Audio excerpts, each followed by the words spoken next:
Hello and welcome to another Demon 212 NEO-GEO PS3 review. Today I'm going to be taking a look at Magician Lord, which I've already reviewed on the VC. However, the reason I'm doing it again is because there's now a save.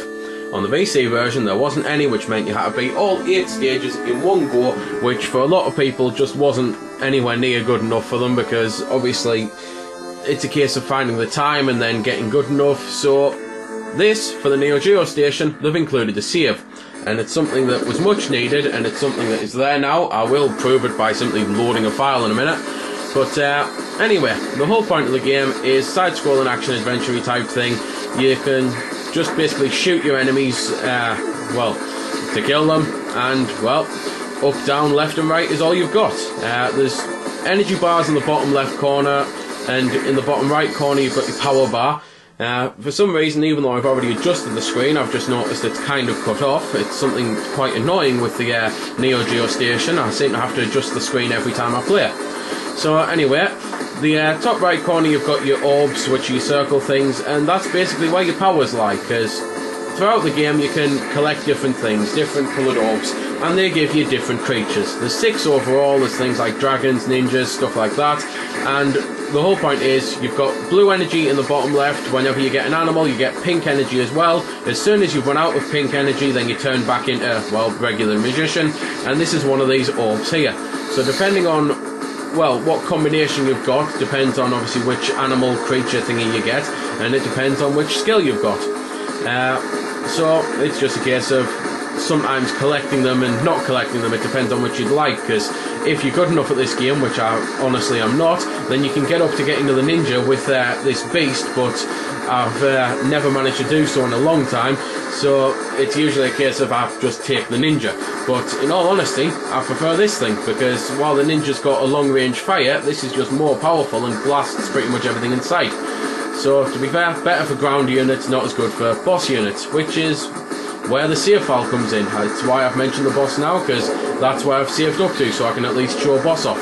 But first I might as well at least show the ninja off, and I'm pretty sure in this chest I get the ability to show off the power upgrade. Yep, there we go. So I'm firing 1 now, I collect this, fire 2. So that's pretty much everything to say about the game, really. It's a case of if you like those sorts of games, I think it's excellent. Now that it's finally got the ability to save, it's even better. And, well, I'll just shut up for a bit of music and then cut into the boss.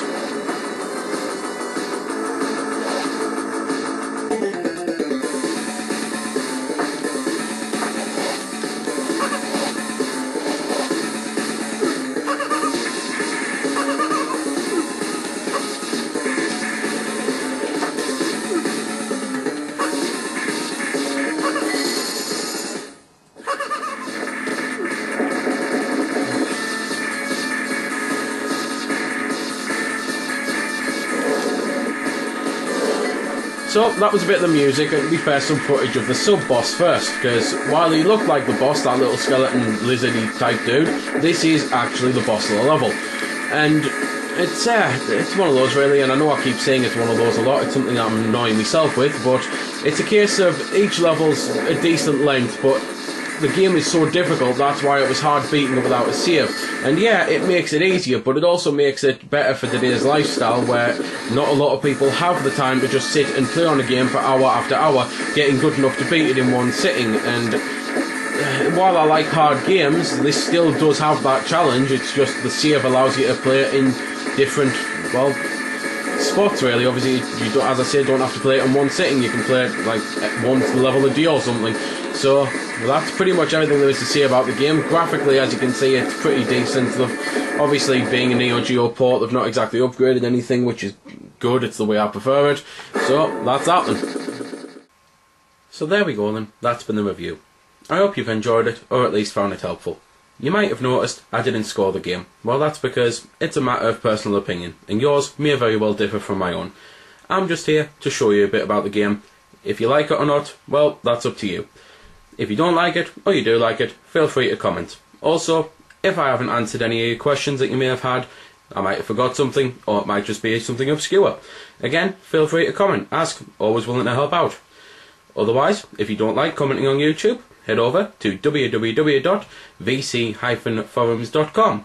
where you can chat with me and a bunch of other lads who love the VC, the WiiWare, and hell, even a lot of other systems. We cater to pretty much everything. You can just go there, have a chat about a game, ask about some games, etc. So until next time, this has been Demon212, signing off.